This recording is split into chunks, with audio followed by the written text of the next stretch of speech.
ನಮಸ್ಕಾರ ವೀಕ್ಷಕರೇ, ವಿವಾ ನ್ಯೂಸ್ಗೆ ಸ್ವಾಗತ. ಇದು ಸುದ್ದಿಗಳ ಡಬ್ಬಿ. ಕೊಪ್ಪಳ ಜಿಲ್ಲೆ ಕನಕಗಿರಿ ತಾಲೂಕಿನ ಮುಸಲಾಪುರ ಗ್ರಾಮದ ಪಶು ಆಸ್ಪತ್ರೆ ಮಳೆ ನೀರಿನಲ್ಲಿ ಮುಳುಗಡೆಗೊಂಡ ಘಟನೆಗೆ ಸಂಬಂಧಿಸಿದಂತೆ ವಿವಾ ನ್ಯೂಸ್ ವಾಹಿನಿಯಲ್ಲಿ ಸುದ್ದಿ ಪ್ರಸಾರ ಮಾಡಲಾಗಿತ್ತು.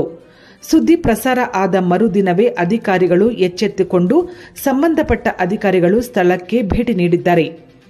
ಕಳೆದ ಕೆಲವು ದಿನಗಳಿಂದ ಸುರಿಯುತ್ತಿರುವ ಭಾರೀ ಮಳೆಯಿಂದಾಗಿ ಊರಿನ ಒಳಚರಂಡಿ ನೀರು ನೇರವಾಗಿ ಆಸ್ಪತ್ರೆಗೆ ನುಗ್ಗಿ ಪಶು ಚಿಕಿತ್ಸಾಲಯ ಸಂಪೂರ್ಣವಾಗಿ ಜಲಾವೃತಗೊಂಡಿತ್ತು. ಇದರಿಂದ ಮುಸಲಾಪುರ ಗ್ರಾಮದ ಗ್ರಾಮಸ್ಥರು ಹಾಗೂ ಸಾರ್ವಜನಿಕರು ಅಸಮಾಧಾನ ವ್ಯಕ್ತಪಡಿಸಿದ್ದರು. ಮುಸಲಾಪುರ ಗ್ರಾಮದಲ್ಲಿರುವ ಪಶು ಆಸ್ಪತ್ರೆಗೆ ಕನಕಗಿರಿ ತಾಲೂಕು ಪಂಚಾಯಿತಿ ಇಒ ರಾಜಶೇಖರ್, ಗ್ರಾಮ ಪಂಚಾಯಿತಿ ಪಿಡಿಒ ನಾಗೇಶ್, ಗ್ರಾಮ ಪಂಚಾಯಿತಿಯ ಉಪಾಧ್ಯಕ್ಷರು ಹಾಗೂ ಸದಸ್ಯರು ಸ್ಥಳಕ್ಕೆ ಭೇಟಿ ನೀಡಿ ಪರಿಶೀಲನೆ ನಡೆಸಿದರು.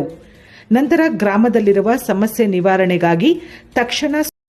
ನಮಸ್ಕಾರ ವೀಕ್ಷಕರೇ, ವಿವಾ ನ್ಯೂಸ್ಗೆ ಸ್ವಾಗತ. ಇದು ಸುದ್ದಿಗಳ ಡಬ್ಬಿ. ಕೊಪ್ಪಳ ಜಿಲ್ಲೆ ಕನಕಗಿರಿ ತಾಲೂಕಿನ ಕನ್ನೇರಮಡು ಗ್ರಾಮದಿಂದ ಕೊಪ್ಪಳಕ್ಕೆ ಸಂಪರ್ಕ ಕಲ್ಪಿಸುವ ಪ್ರಮುಖ ರಸ್ತೆ ಸಂಪೂರ್ಣ ಹದಗೆಟ್ಟಿದ್ದು, ಸಾರ್ವಜನಿಕರು ಹಾಗೂ ವಾಹನ ಸವಾರರು ಸಂಚಾರದಲ್ಲಿ ತೀವ್ರ ತೊಂದರೆಯನ್ನ ಅನುಭವಿಸುತ್ತಿದ್ದಾರೆ. ವಿಂಡ್ ಪವರ್ ಕಂಪನಿಯ ಭಾರೀ ಗಾತ್ರದ ಲಾರಿಗಳು ಬಲವಾದ ವಸ್ತುಗಳನ್ನು ಸಾಗಿಸಲು ಗ್ರಾಮದ ಒಳಗಿನ ರಸ್ತೆಯನ್ನ ನಿರಂತರವಾಗಿ ಬಳಸುತ್ತಿರುವುದರಿಂದ ರಸ್ತೆ ಕುಸಿದು ಹಾಳಾಗಿದೆ.